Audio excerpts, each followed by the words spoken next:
2019 నుంచి 2024 వరకు సో ఆంధ్రాలో కానీ గురజాలలో కానీ ఏమైనా మార్పులు వచ్చాయా? 19 నుంచి 24 అనేది ఒక పేటకల, ఒక ఫ్యాక్షన్ భావాలు కలిగి హత్యా రాజకీయాల్లో ఆర్టైన కాసుమహేష్ రెడ్డి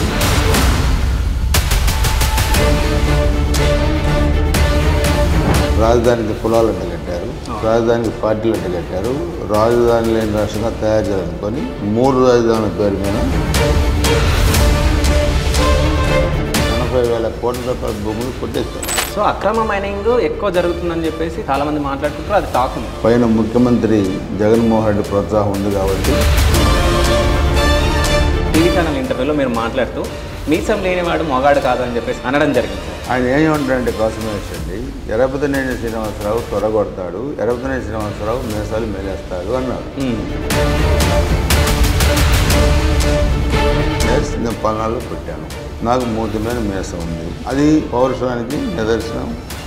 నా కార్యకర్తల్ని నేను ప్రోత్సహించడానికి త్వరగొడతాను, నీకు నష్టం ఏంటి? మీ పైన 5 సార్లు అటెంప్ట్ జరిగింది సార్. సావుకి సార్లు దగ్గరికి వెళ్ళాను. మే 13 సాయంత్రం కల్లా పోలింగ్ అయిన తర్వాత బాక్సులు సీల్ వేస్తారు. జూన్ 4న సీల్ ఓపెన్ చేస్తాం. 150 సీట్లతో మేము గెలుస్తాం. సాయంత్రం కల్లా ఆంధ్రప్రదేశ్లో వైసీపీ పార్టీకి ప్రజలందరూ కూడా సీల్ వేసి బొంద పెట్టి శాశ్వతంగా పరిష్కారం అయిపోతుంది. June 4 end of the. Hi, welcome to Shiva studios. నేను మీ శివ చౌదరి. సో ఈరోజు మనతో పాటు ఒక స్పెషల్ గెస్ట్ ఉన్నారు. ఆ గెస్ట్ ఎవరో కాదు, గురజాల. గురజాల అనగానే వినిపించే పేర్లు 2. సో మాసు, కాసు. సో మాస్ లీడర్తో మనం ఉన్నాం ఇప్పుడు ప్రెజెంట్.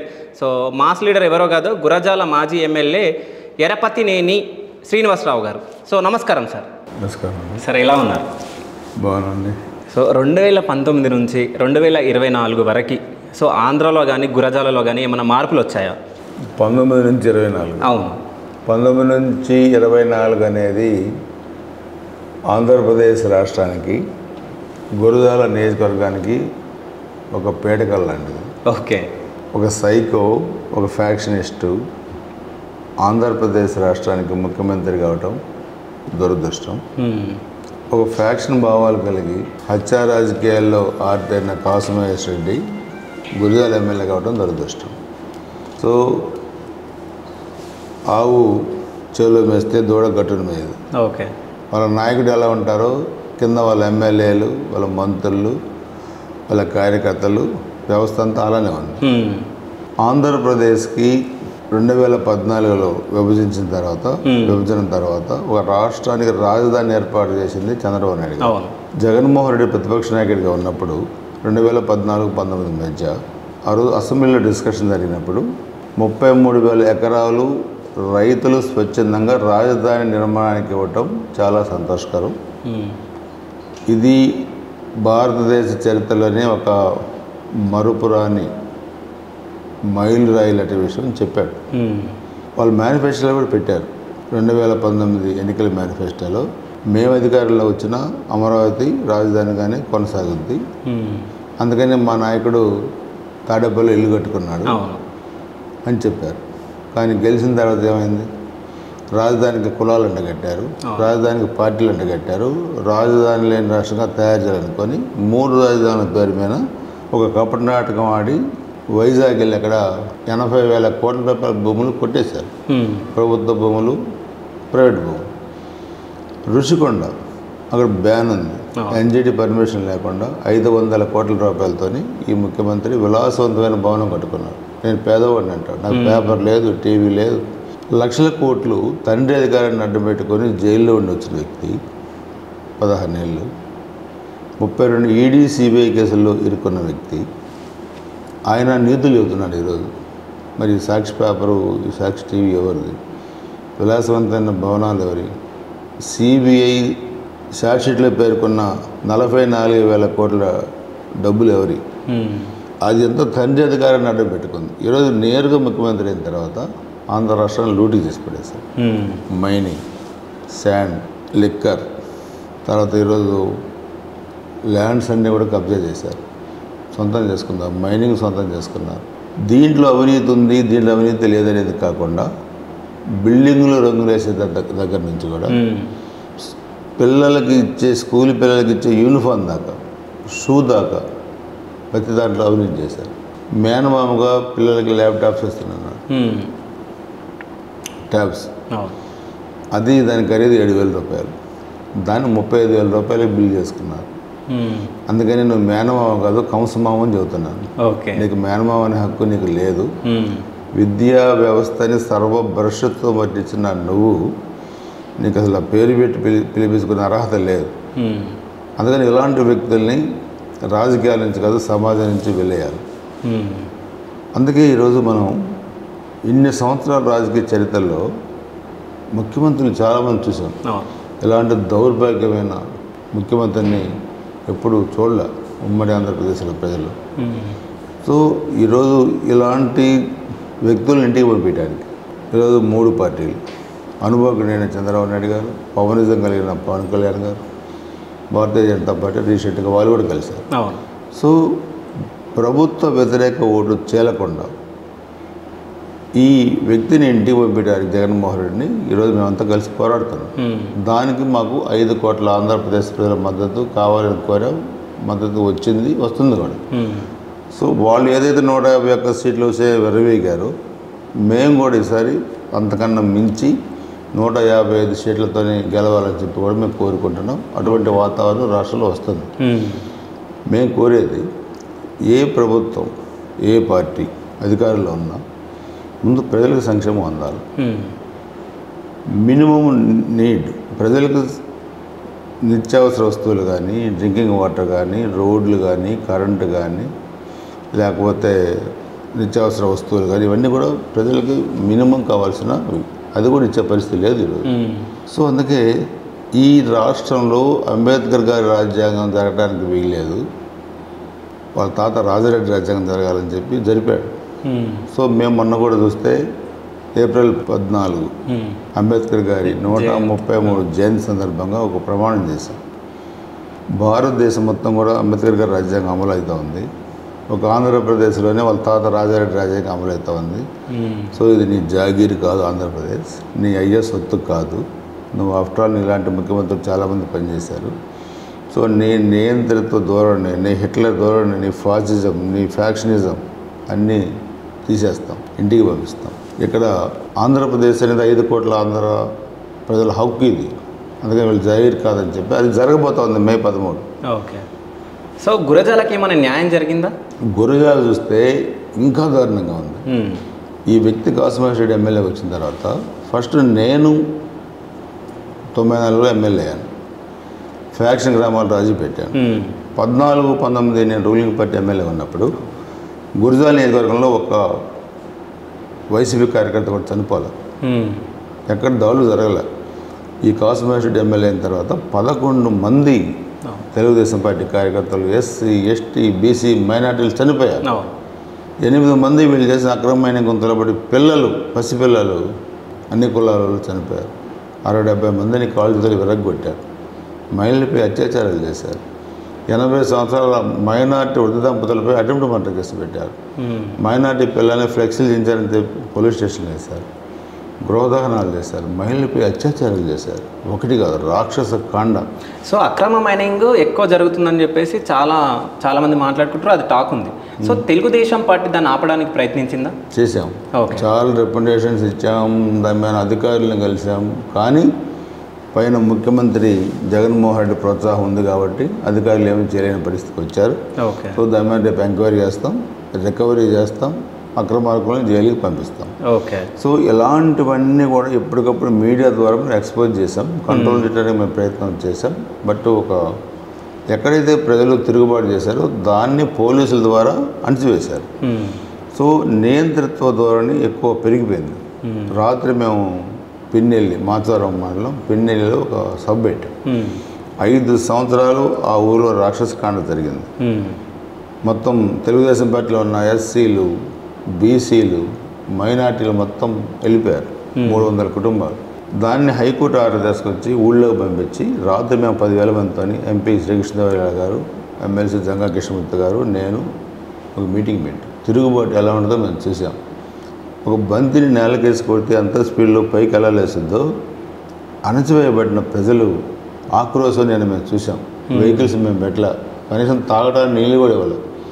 స్వచ్ఛందంగా 10,000 మంది వచ్చారు. సో ఎప్పుడు కూడా డెమోక్రసీలో నువ్వు బతుకు, ఎదురన్న బతుకు. కానీ ఇక్కడ జరిగింది పూర్తిగా విరుద్ధం. సో ఆ తిరుగుబాటు అనేది నిన్న అర్థమైంది. అదే తిరుగుబాటు రాష్ట్రం మొత్తం మీద రేపు రాబోతా ఉంది. అయితే మేము ఇప్పుడు బయట పబ్లిక్తో మాట్లాడినప్పుడు మీ గురించి చాలా బాగా చెప్తున్నారు సార్. అంటే మంచివారు, ఇట్లా హెల్ప్ చేస్తారు, అది కానీ ముస్లింలు కానీ హిందువులు కానీ. బట్ అంటే 2019లో ఓడిపోవడానికి కారణాలు ఏమన్నా తెలుసాయా మీకు? దీనికి ఒక నిమిత్తంగా ఒక కారణం ఉందని మనం చెప్పలేము. ఓకే. చంద్రబాబు నాయుడు గారి పరిపాలనకి లేదా జగన్మోహన్ రెడ్డి ఇచ్చిన హామీలకి ఎక్కడ పొంతం లేదు. ఇప్పుడు చంద్రబాబు నాయుడు గారు, రాజశేఖర రెడ్డి గారు సమకాలీకులు అనుకుందాం. ఒకవేళ చంద్రబాబు నాయుడు గారికి ప్రత్యర్థి రాజశేఖర రెడ్డి గారు గెలిచారంటే అది మనం అనుకోవచ్చు. ఓకే. అసలు ఇతను సమకాలీకుడు కాదు, రాజకీయాల్లో కనీసం ఎమ్మెల్యేగా ఉండే అర్హత కూడా లేని వ్యక్తి ఇతను జగన్మోహన్ రెడ్డి. కానీ ఎందుకు గెలిచాడు? ఈ ఒక్క ఛాన్స్ అని ప్రజల్ని మభ్యపెట్టి మాయ చేసి అలవగానే హామీలు ఇచ్చి గెలిచాడు. గెలిచినప్పుడు అక్కడ చంద్రబాబు నాయుడు గారు సీనియారిటీ కానీ ఇంకోటి కానీ ప్రజలు కూడా ఆ రోజు చంద్రబాబు నాయుడు గారు మీరు అన్నారు నా గురించి మంచిగా చెప్పారు, అభివృద్ధి చేశారు. అట్లనే చంద్రబాబు నాయుడు గారి గురించి కూడా మంచి చెప్పి అభివృద్ధి చేశారు నాకు. కానీ ప్రజలు ఎక్కడో ఒక చోట ఒక నమ్మకం ఏర్పరచుకుంటారు, మోసపోతారు, దాన్ని తిరిగి తెలుసుకొని మళ్ళీ రీబ్యాక్ అవుతారు, తిరిగి వెనక్కి వస్తారు. ఆ తిరిగి వెనక్కి వచ్చిన విధానం ఈరోజు వైసీపీ ఓటు బ్యాంక్ ఉన్న ప్రజలు కూడా ఇతని వల్ల రాష్ట్రం అలకొలలో అయిపోయింది, అభివృద్ధి ఆగిపోయింది. ఈరోజు ఒక ఫ్యాక్షనిజాన్ని క్వశ్చన్ చేస్తే దాడులు చేశారు, జైల్లో పెట్టారు. కాబట్టి ఎలాంటి వ్యక్తి వద్దని చెప్పి కూడా వెనక్కి వచ్చారు. సో ఇక్కడ కూడా గురిజాల్లో ఆ రోజు భిన్న పరిస్థితుల్లో నేను ఓడిపోవచ్చు, కానీ మరలా ప్రజలు బ్యాక్ వచ్చారు. నేను ఆ రోజు ఎంతతోనో ఓడిపోయాను, అంతకన్నా ఎక్కువ రేపు గెలవబోతున్నాను. నేను అందుకని కాసు ఒక సవాల్ ఇచ్చాను. రోజు ఆయన నామైన స్టేట్మెంట్లు, నేను ఆయన స్టేట్మెంట్లు కాకుండా నేను రేపు గనక గెలవకపోతే నేను రాజకీయ సన్యాసం తీసుకుంటాను, నువ్వు గెలవకపోతే నువ్వు తీసుకుంటావా అని అడిగాను నేను. అంటే రాజకీయాల్లో అలా క్వశ్చన్ చేసే దమ్ము ధైర్యం నాకుంది. నా ప్రజల మీద నాకు విశ్వాసం ఉంది, నా కార్యకర్తల మీద నాకు విశ్వాసం ఉంది. దానికి అతను రెస్పాండ్ కూడా కాల. ఓకే. సో అందుకే రేపు భారీ మెజారిటీ మేము ఇక్కడ ఈరోజు కూటమి అభ్యర్థిగా తెలుగుదేశం, జనసేన, బీజేపీ కూటమి అభ్యర్థిగా గెలవబోతున్నాం. ఈ 5 సంవత్సరాలు రాక్షస కాండాన్ని కంట్రోల్ పెట్టి మరలా తిరిగి అభివృద్ధి చెందుతున్న గురిజాలుగా కూడా మేము రేపు ప్రూవ్ చేయబోతున్నాం, చేస్తాం. వీటన్నింటి మీద మేము ఎంక్వైరీ చేస్తాం. అందరూ కూడా చట్టపరంగా శిక్షార్హులే, దాన్ని ఎవరిని వదిలిపెట్టే సమస్య లేదు. ఓకే. అయితే టీడీపీ పార్టీ నుంచి చంద్రబాబు నాయుడు గారు ఇచ్చిన గ్యారెంటీలతో పాటు మీరు సపరేట్గా గురజాలకి 6 గ్యారెంటీలు ఇవ్వడం జరిగింది. సో ఏంటంటే ఎందుకు ఇస్తున్నారు సార్ అవి? అంటే నేను 30 సంవత్సరాలుగా రాజకీయాల్లో ఉన్నాను. 6 సార్లు నేను పోటీ చేశాను, ఇది 7వ సారి. నేను ఎమ్మెల్యేగా ఒకసారి ఉండొచ్చు, ఒకసారి లేకపోవచ్చు, ఒకసారి గెలవచ్చు, ఒకసారి ఓడిపోవచ్చు. కానీ ఈ ప్రజలతో నాకున్న అనుబంధం ఒక కుటుంబ నేపథ్యం. ఒక అన్న, తమ్ముడు, అక్క, చెల్లెలు, లేదా పెద్దవాళ్ళు, తల్లిదండ్రుల వయసు ఉన్నవాళ్ళు. ఈ నేపథ్యం ఎప్పుడు నాతోనే ఉంది, నాకు ఉంది వాళ్ళతో. సో నేను ఎమ్మెల్యే ఉన్నప్పుడు కూడా మహిళలకి పసుపు కుంకుమ కార్యక్రమం పెట్టాం, పెద్దవాళ్ళకి షష్ఠపూర్తి పెట్టాం, చెల్లెమ్మలకు సీమంతం పెట్టాం, దళిత తేజం పెట్టాం, చాలా కార్యక్రమం పెట్టాం. ముస్లిం మైనార్టీ సోదరులకి 1 లక్ష రూపాయలు ఇచ్చి హాజ్ యాత్ర పంపించాం. సో చంద్రన్న బీమా ఆ రోజు పేదవాళ్ళు ఏమన్నా గాయపడ్డా చనిపోయినా 5 లక్షల రూపాయలు బీమా వచ్చింది, దానికి కూడా 1 లక్ష మంది కట్టి బాండ్లు ఇచ్చాం. ఆర్టీసీ వంటకారులు 30,000 మందికి ఇచ్చాం. సో ఇలాంటి కార్యక్రమాలు చాలా చేశాం. ప్రభుత్వంతో పాటు అవి మనం ప్రైవేట్గా సొంత నిధులతో చేసాం. ఇప్పుడు కూడా మరలా ఈ సూపర్ 6 మేనిఫెస్టో ఎందుకు పెట్టామంటే, ఇప్పుడు నేను 7వ సారి పోటీ చేస్తాను. ఒక సామాన్య రైతు కుటుంబంలో పుట్టిన నేను ఒకే పార్టీలో 7 సార్లు పోటీ చేయడం అంటే అది ఒక రికార్డు పల్నాడులో. సో అందుకే నేను ప్రభుత్వంతో పాటుగా మేము గెలుస్తాం. ప్రభుత్వ నిధులతో పాటుగా ఇన్ని సంవత్సరాలు ఆదరించిన నా కుటుంబం ఈరోజు గురజాల నియోజకవర్గ ప్రజల్లో ఏ కులమైనా, ఏ మతమైనా, ఏ పార్టీ అయినా కూడా అందరూ నేను నా కుటుంబం అనుకుంటున్నాను. సో ఆ కుటుంబానికి నేను ఏదో ఒకటి చేయాలి. గతంలో చేశాను, పసుపు కుంకుమ మరలా చేస్తాం, తర్వాత సీమంతం చేసాం, షష్ఠపూర్తి చేసాం. ఇప్పుడు ఈ సూపర్ 6లో మనం ఏం పెట్టామంటే, ఒకటి పల్నాడు ప్రజల చిరకాల వంచ గురజాల కేంద్రంగా పల్నాడు జిల్లా రావాలి. దట్ ఈస్ సెంటిమెంట్ విషయం. గురజాలకి రెవెన్యూ అంటే ఆర్డీఓ ఆఫీస్ తెచ్చింది కూడా నేనే తెచ్చాను. 2, ఇప్పుడు చంద్రబాబు నాయుడు గారు సూపర్ 6లో 3 సిలిండర్లు ఫ్రీగా ఇస్తా ఉన్నారు సంవత్సరానికి. నేను కూడా మా అక్కలకి మా చెల్లెలకి గ్యాస్ కనెక్షన్ ఉన్న ప్రతి ఒక్కరికి కూడా 5 సంవత్సరాలు ఒక సిలిండర్ ఇస్తానని చెప్పి నేను అనౌన్స్ చేశాను. అది ఆల్రెడీ గ్రౌండ్ వరకు నడుస్తూ ఉంది. 3, చంద్రన్న బీమా.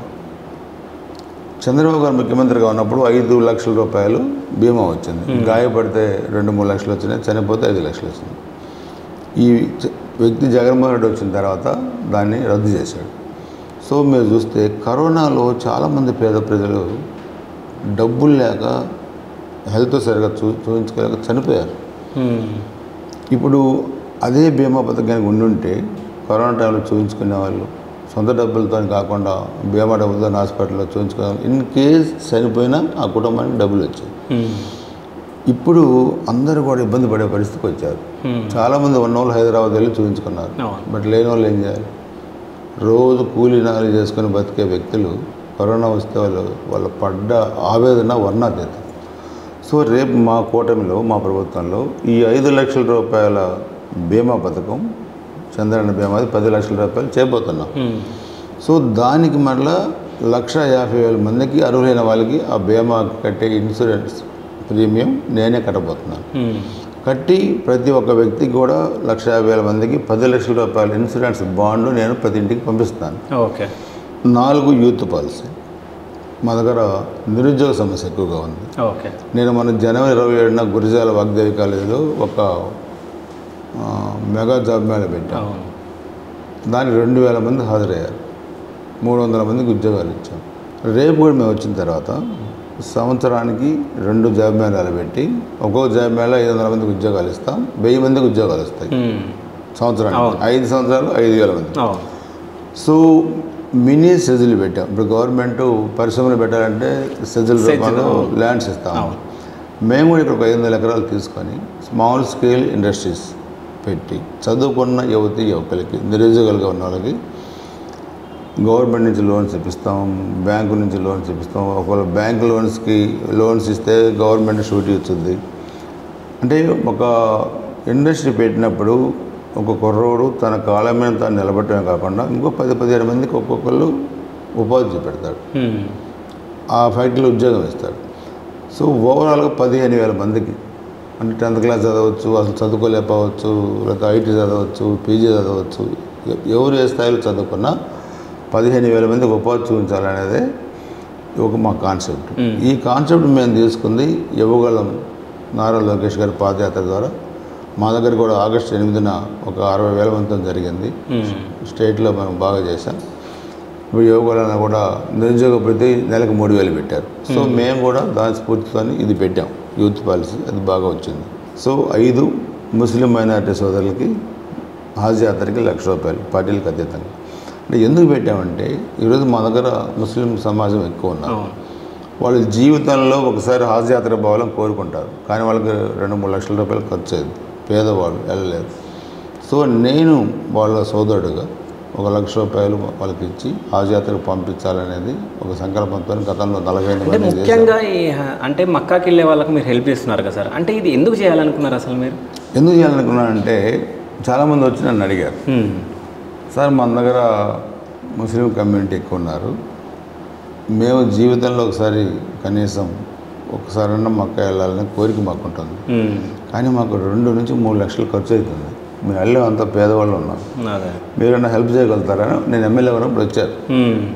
నేను మా ఊళ్ళందరినీ సమావేశమై అడిగాను, ఇట్లా ఒక ప్రతిపాదన వచ్చింది, ముస్లిం సోదరులంతా కూడా వచ్చి అడిగారు, వాళ్ళకి ఏం చేద్దామంటే కొంతమంది 25,000 ఇద్దామన్నారు, కొంతమంది 50,000 ఇద్దామన్నారు. నేను అడిగాను ఎంత ఖర్చు అవుతుందంటే చెప్పారు 2 నుంచి 3 లక్షలు. మరి వాళ్ళకి అంత ఖర్చు అయినప్పుడు 25,000-50,000 ఇస్తే ఉపయోగం ఏంటి? మన ఎవరిని కూడా 1,00,000 రూపాయలు ఇద్దాం, సరే వాళ్ళు కూడా జీవితాంతం గుర్తుపెట్టుకుంటారు, మనం కూడా 2 సంవత్సరాలు రాజకీయాల్లో ఉన్నందుకు వాళ్ళు మనల్ని ఆదరించినందుకు మనకు కూడా ఒక సాటిస్ఫాక్షన్ ఉంటుందని చెప్పి వాళ్ళ సోదరుడిగా మనం చేసాం. సో ఇప్పుడు కూడా సూపర్ 6 మేనిఫెస్టోలో అది పెట్టాం. సో 7వది మనం క్రిస్టియన్ సోదరులు కూడా ఇప్పుడు ముస్లిం సోదరులు ఎట్లయితే హాజ్ యాత్రకి వెళ్తారో క్రిస్టియన్ సోదరులు కూడా సెంటిమెంట్గా మన వేళాంగిని వెళ్తారు తమిళనాడు. సో అక్కడికి వెళ్ళడానికి కూడా వాళ్ళు కూడా చాలా మంది 99% పేదవాళ్ళు అన్నారు. ఒక బస్సు పెట్టుకోవాలంటే చాలా ఖర్చు అది.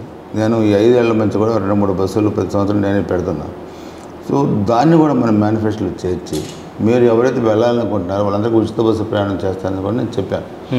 సో ఈ సూపర్ 6ని మనం మేనిఫెస్టోలో పెట్టి ప్రజల దగ్గర తీసుకెళ్ళాం.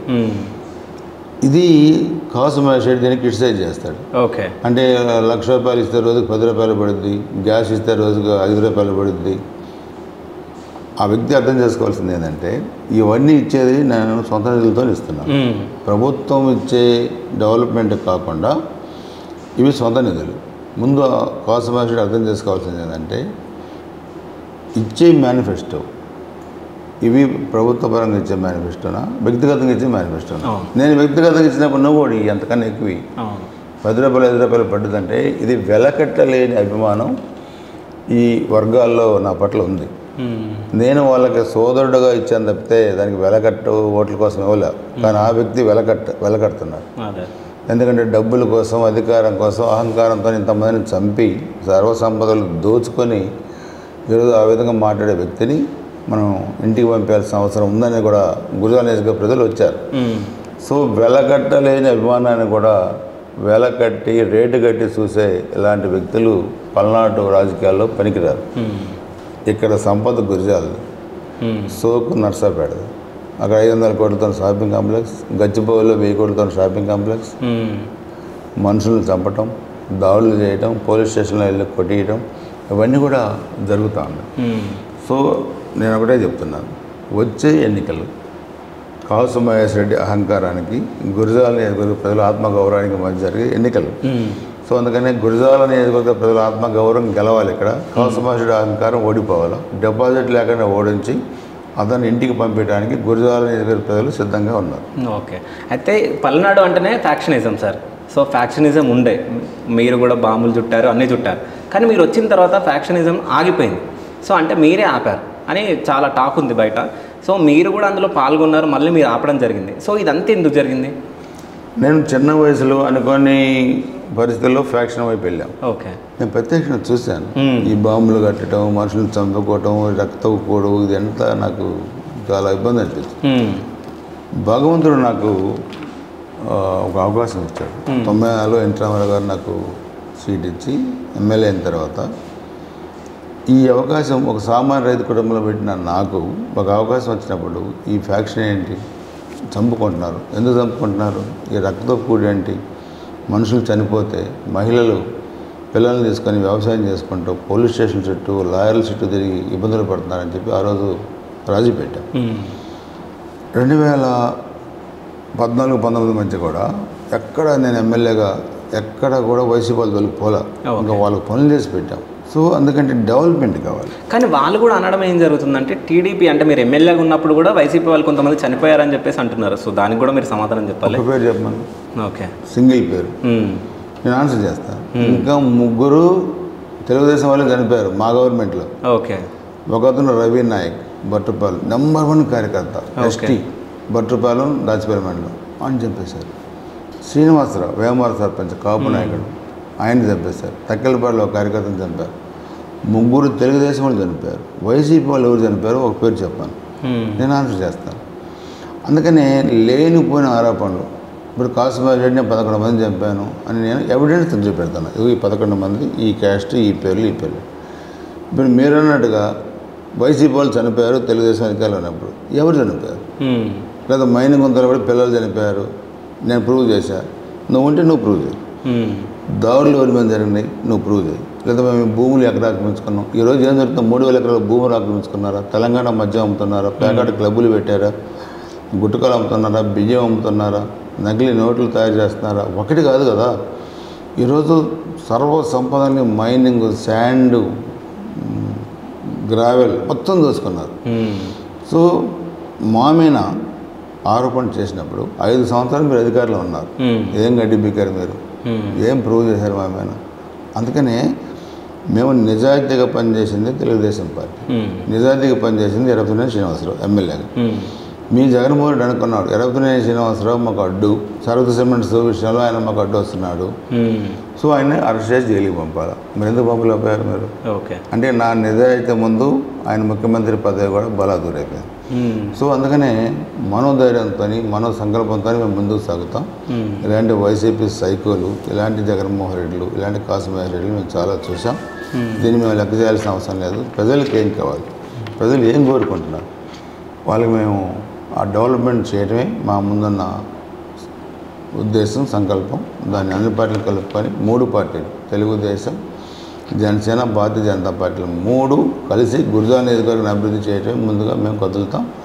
వచ్చే ఎన్నికలు 2024 మే 13 జరిగే అసెంబ్లీ పార్లమెంట్ ఎన్నికల్లో ఇక్కడ ఎంపీ శ్రీకృష్ణదేవరాయలు గారు ఒక మంచి అభ్యర్థి, ఆయన వచ్చారు మాకు. ఆయన ఎంపీ అభ్యర్థిగా, నేను ఎమ్మెల్యే అభ్యర్థిగా ఇక్కడ 50,000 మెజార్టీతో మాకు నేను గెలుస్తాను, ఆయనకి 50,000 మెజార్టీ వచ్చుద్ది. మే 13 సాయంత్రం కల్లా పోలింగ్ అయిన తర్వాత బాక్సులకు సీలేస్తారు, తీసుకెళ్ళి స్ట్రాంగ్ రూమ్లో పెడతారు. జూన్ 4న సీల్ ఓపెన్ చేస్తాం, కౌంటింగ్ పెడతాం. 150 సీట్లతో మేము గెలుస్తాం. ఓకే, సాయంత్రం కల్లా ఆంధ్రప్రదేశ్లో వైసీపీ పార్టీకి ప్రజలందరూ కూడా సీల్ వేసి బొంద పెట్టి శాశ్వతంగా పరిష్కారం అయిపోతుంది. June 4 end of the. ఈ 6 గ్యారెంటీలు బాబు గారు చూసినప్పుడు ఏమని చెప్పారు సార్ మీకు? ఏమైనా మాట్లాడడం జరిగిందా బాబు గారు? 6 గ్యారెంటీల్లో ఎక్సలెంట్ గ్యారెంటీలు, పథకాలు. ఒకటి మీరు చూడండి, అన్ని నవరత్నాలు కింద తీసుకొచ్చి అన్ని బూడిద చేసేసారు, వ్యవస్థలను డ్యామేజ్, నాశనం చేశారు. దీంట్లో చూస్తే ఒకటి గ్యాస్ 3 సిలిండర్లు, అవి బాబు గారు 3 ఇస్తే మీరు ఒకటి ప్లస్ చేసి 4 ఇస్తున్నారు. 2 పిల్లలు చదువుకునేదానికి ఎంతమంది పిల్లలు ఉంటే ఎంతమందికి 15,000 రూపాయలు వాళ్ళు ఇస్తూ ఉన్నారు, కానీ వాళ్ళు ఇవ్వలేరు. అనేక రకాలైన కూరలు వేసి ఎగ్గొట్టారు. ఇప్పుడు మేము ఎంతమంది ఉంటే ఎంతమంది నెలకి, సంవత్సరానికి 15,000 ఇస్తున్నాం. మహిళలకి నెలకి 1,500, సంవత్సరానికి 18,000 ఇస్తున్నాం. రైతుకి 20,000 రూపాయలు ఇస్తున్నాం. బీసీలకి ప్రత్యేక రక్షణ చట్టం తెచ్చాం. ఇంటింటికి కుళాయి నీళ్ళు ఇస్తున్నాం. మహిళలకు ఆర్టీసీ బస్సులో ఉచిత ప్రయాణం చేస్తున్నాం. అంటే ఇంత మంచి పథకాలు. ఈరోజు ఎస్సీ కార్పొరేషన్ ఎత్తేసారు, ST corporation, minority, BC, Kapu corporation మొత్తం ఎత్తిపడేశారు. సంక్రాంతి వస్తే మేము సంక్రాంతి సంబరాలు కానుకలు ఇచ్చాం. తర్వాత క్రిస్మస్ వస్తే క్రిస్మస్ కానుకలు ఇచ్చాం. అదేవిధంగా మన రంజాన్ వస్తే రంజాన్ తోఫా ఇచ్చాం. వీళ్ళు ఇచ్చారా? అది కూడా ఇవ్వలేని వీళ్ళు ఏమి వర్గాలకి మీరు ఇస్తారని నేను అడుగుతున్నాను. ఓకే, అంటే చంద్రబాబు నాయుడు గారి మీద ఆరోపణ చేసిన వీళ్ళు బాబా అని చెప్పిన తర్వాత ఈరోజు చెల్లెలు చెప్తామంటే దానికి సమాధానం చెప్పాలి కదా.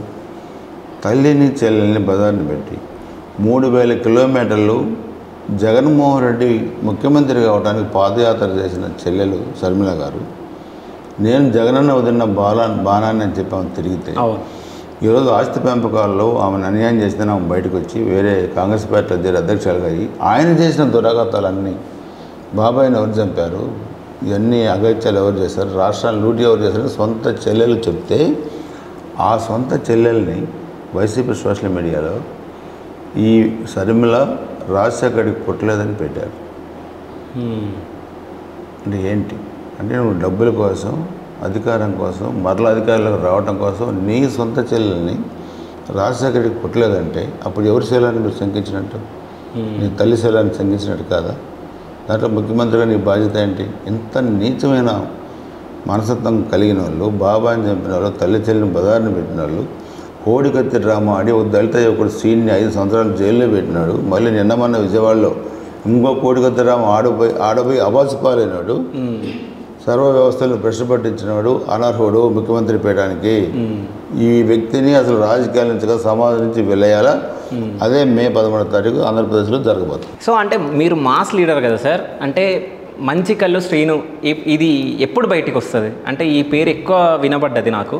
సో దీని గురించి ఏమైనా చెప్పండి, పేరు గురించి. నేను చిన్నతనం నుంచి రాజకీయాల్లో మాస్గానే వచ్చాను. ఫ్యాక్షన్ చూశాను. నా కార్యకర్తలకు ఇబ్బంది జరిగిన, లేకపోతే నన్ను నమ్ముకున్న వాళ్ళకి ఇబ్బంది జరిగిన, తెలుగుదేశం పార్టీ కార్యకర్తలకి నమ్ముకున్న వాళ్ళకి ఇబ్బంది జరిగిన, నాలో ఒక రకమైన భావోద్వేగం వచ్చింది. కాకపోతే నేను ఆ ఫ్యాక్షన్ నుంచి బయటకు వచ్చాను కాబట్టి దాన్ని కంట్రోల్ చేసుకొని కార్యకర్తలను రక్షించడానికి నేను ప్రయత్నం చేస్తాను. కానీ వీళ్ళు విచ్చలవిడితనంగా నరికారు. నా నన్ను భుజాలపై మోసిన నా కార్యకర్తల్ని తలమన్న వేరు చేశారు, కాలు చేతుల నరికి తీసేశారు, మహిళలపై అత్యాచారం చేశారు. ఇవన్నీ చూస్తే ఒకసారి చాలా బాధ చేస్తుంది. అందుకని ఒకసారి నేను చెప్తా, మంచికల్లు సీన్ అంటే నేను ఫ్యాక్షన్ గ్రామాల్లో పిలుస్తారు. సో అందుకే మీరు నన్ను ఎర్రబుదనే శ్రీనివాసరావుగానే ఉండనియండి, మంచికల్లు సీన్లాగా తయారు చేయొద్దని చెప్తాను. ఏముందండి, వాళ్ళు మనుషులుగా మేము మనుషులమే, వాళ్ళకి మేము ఎందుకు భయపడాలి? వాళ్ళ దగ్గర ఉంది మా దగ్గర లేనిది. మా దగ్గర మంచితనం ఉంది, వాళ్ళ దగ్గర మంచితనం లేదు.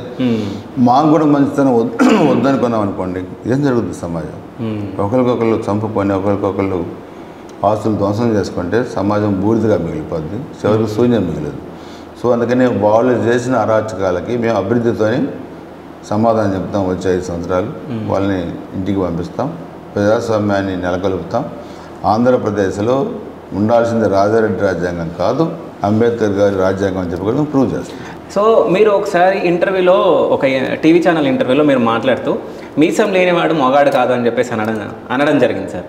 సో దీనిపైన మీసం లేనివాడు మగాడు కాదని అనలా. ఓకే, ఆయన ఏమంటారంటే కాసుమహేష్ రెడ్డి, ఎర్రబుదనేని శ్రీనివాసరావు తొడగొడతాడు, ఎర్రబుదనేని శ్రీనివాసరావు మీసాలు మేలేస్తాడు అన్నాడు. దాన్ని నేను ఆగస్టు 8న యువగొండ సభలో చెప్పా, 60,000 మంది లోకేష్ గారి సభలో చాలా ఇంటర్వ్యూలో చెప్పాను. ఎస్, నేను పల్నాడులో పుట్టాను, నాకు పౌరుషం ఉంది, నాకు మూతి మీద మీసం ఉంది. అది పౌరుషానికి నిదర్శనం. మీసం తిప్పుతాను నేను, నా కార్యకర్తల్ని నేను ప్రోత్సహించడానికి తొడగొడతాను, నీకు నష్టం ఏంటి? నువ్వు కూడా తిప్పచ్చు కదా అంటాను. కింద ఏమరుస్తారు? ఆయనకి లేదంటారు. ఆయనకి లేకపోతే ఆయన మీసాలు కూడా నేనే పెంచాలా అంటాను. దాన్ని నేనేం చేస్తాను? నువ్వు కూడా తిప్పుకో, అది పెద్ద నేరం ఏంటి మీసం తిప్పితే, తొడగొడితే? సో అందుకనే అలాంటి వ్యక్తులు అంటే మేకవన్న కప్పుకొని తొడేలు అంటారు, కాసుమహేషులు అంటారు. మాట్లాడేది ఒకటి, హావభావాలు ఒకటి, కింద చేసేది ఒకటి. సో మేము పల్నాడులో ఫెయిర్గా ఉంటాం, మాకు కోపం వచ్చినా సంతోషం వచ్చినా మా మొహంలో తెలుసుద్ది. కాబట్టి ప్రేమకి పర్యాయపదం పల్నాడు ప్రజలు. సో ఇలాంటి నరహంతకులు, దుర్మార్గులు రాజకీయాల్లో ఉండడానికి లేదు, వాళ్ళని వెలియాల్సిన అవసరం ఉంది. అది రేపు జరగబోతుంది. ఓకే, మీ పైన 5 సార్లు అటెంప్ట్ జరిగింది సార్.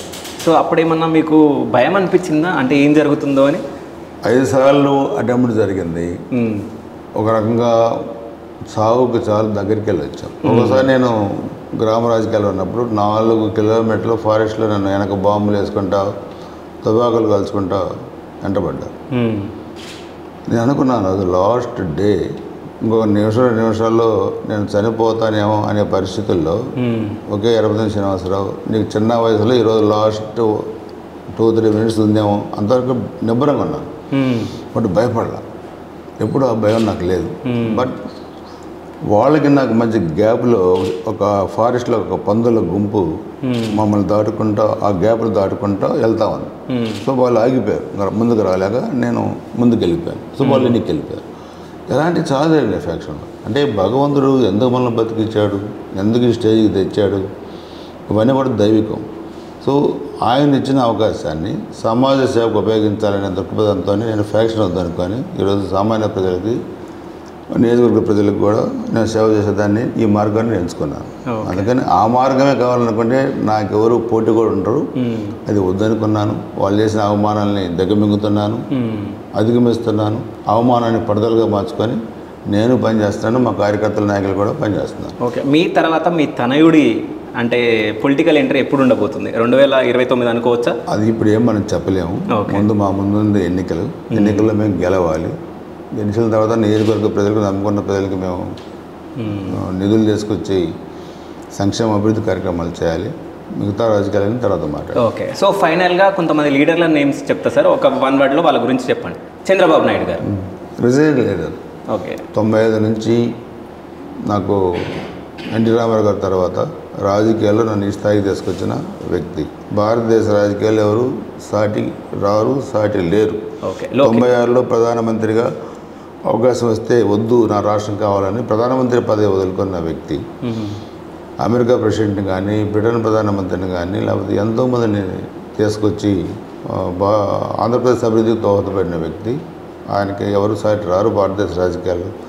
లోకేష్ బాబు గారు ఎంత అవమానపరిచారు లోకేష్ గారిని. ఏమని మాట్లాడారు? నేను ఇందాక అదే చెప్పింది. అవమానాలను పట్టుదలగా మార్చుకున్న వ్యక్తి సక్సెస్ అవుతారు రాజకీయాలు. అది లోకేష్ గారు చేశారు. తండ్రిని అవమానించిన విధానం, తల్లిని అవమానించిన విధానం, తన్ను మాట్లాడిన తీరే ఆ కుర్రాల్లో కసి పెరుగుదల చేశారు. ఈరోజు చిన్న వయసులో కూడా పెద్దలను గౌరవించే విధానం, తండ్రి తర్వాత రాష్ట్రాన్ని పార్టీని నడిపించే విధానాల్లో బాగా సక్సెస్ అయ్యారు. Is the most upcoming leader in Indian politics. సౌత్లో నాకు తెలిసి ఉన్న 2-3 లోకేష్ బాబు గారు ఫస్ట్ ఫేజ్లో ఉంటారు. ఓకే. పవన్ కళ్యాణ్ గారు కూడా ఈరోజు చూస్తే సినిమా రంగం నుంచి కూడా వచ్చి ఆంధ్రప్రదేశ్ రాష్ట్ర భవిష్యత్తు కోసం ఈరోజు చంద్రబాబు గారు visionary leader, senior. Pawan Kalyan గారిలో చాలా పట్టుదల ఉంది. ఈరోజు ప్రతిపక్ష ఓటు చేరకుండా ఓ దుర్మార్గం ఇంటికి పంపించడానికి ఆయన తెలుగుదేశం పార్టీతోని చంద్రబాబు గారితో కలిసి ఇద్దరు పనిచేస్తూ ఉన్నారు. సో ఆయన కూడా చాలా పరిపక్వత కలిగిన నాయకుడిగా ఈరోజు ఎదిగారు. సో అలాంటి వ్యక్తులు సమాజాన్ని బాగు చేయడం కోసం, సైకోలు ఇంటికి పంపించడం కోసం అందరూ కలిసి పనిచేసే దానికి ముందుకు వచ్చినందుకు ఆయన పెద్దరికం కూడా ఈరోజు మేము అర్థం చేసుకున్నాం. తెలుగుదేశం పార్టీ కాకుండా ఆంధ్రప్రదేశ్ ప్రజలు అర్థం చేసుకున్నారు. ఆయనకు కూడా మంచి భవిష్యత్తు ఉండాలని చెప్పి కూడా కోరుకుంటున్నాం. మోడీ గారు ఈరోజు 2 సార్లు ప్రధానమంత్రి అయ్యారు. భారతదేశంలో కొన్ని వ్యవస్థల్లో మార్పు తీసుకొచ్చారు. సో ఈరోజు మరలా 3వ సారి కూడా ఆయనే ప్రధానమంత్రి అయ్యే అవకాశాలు ఎక్కువగా ఉన్నాయి. ఎన్డీఏని కేంద్రంలో వచ్చే అవకాశం ఉంది. మరి ఆయన కూడా మనం చూస్తే ఆయన కూడా చిన్న కుటుంబం నుంచి వచ్చి ఆయన కూడా అంచెలంచెలుగా ఎదిగారు. ఈరోజు ప్రత్యర్థి పార్టీలు అందుకోనంత స్థాయిలో ఉన్నారు మోడీ గారు.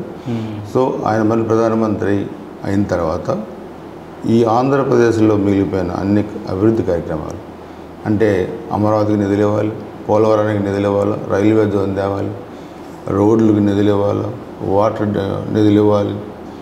తర్వాత ఇవన్నిటి కూడా తీసుకొస్తేనే ఈ 5 సంవత్సరాల సైకో జగన్మోహన్ రెడ్డి పరిపాలనలో అల్లకల్లలో అప్రతిష్ట పాలైన ఆంధ్రప్రదేశ్లో ముందుకు తీసుకెళ్లే దాంట్లో మోడీ గారు మాకు సహకరిస్తారని చెప్పి ఆశిస్తాను. ఓకే.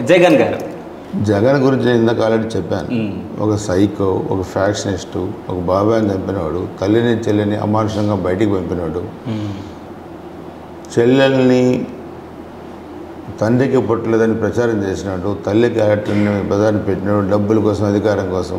ఆ వ్యక్తి గురించి చెప్పాలంటే డిక్షనరీ తీయాలి పదాలు. ఇంకా మనం ఎక్కువ చెప్పగలుగుతాం. కానీ ముఖ్యమంత్రి పీఠం మీద కూర్చున్న అర్హత లేనివాడు, సమాజంలో రాజకీయాలే కాదు అసలు సమాజంలో ఉండే వ్యక్తి కూడా కాదు. ఇలాంటి వాళ్ళు సమాజం నుంచి వెళ్ళేయాలి. ఇలాంటి వ్యక్తులు ఇంకోసారి ముఖ్యమంత్రి పీఠం కాదు కదా, ఏ పదవిలో ఉండడానికి అర్హులు కాదు. అందుకని అటువంటి వ్యక్తి పట్ల అందరూ కూడా సమాజం అంతా జాగ్రత్తగా ఉండాలని చెప్పి కూడా నేను కోరుతున్నాను. Thank you so much sir. అంటే మీ విలువైన సమయాన్ని మాకు కేటాయించినందుకు. సో గురజాలలో ఎక్కడ విలేజ్ తిరిగినా ప్రతి ఒక్కరు మీ గురించి మంచిగా చెప్తున్నారు. సో మీరు అత్యంత ఎక్కువ మెజారిటీతో గెలవాలని చెప్పేసి మా మనస్ఫూర్తిగా మా ఛానల్ త్రూ కోరుకుంటూ thank you so much sir. Thank you.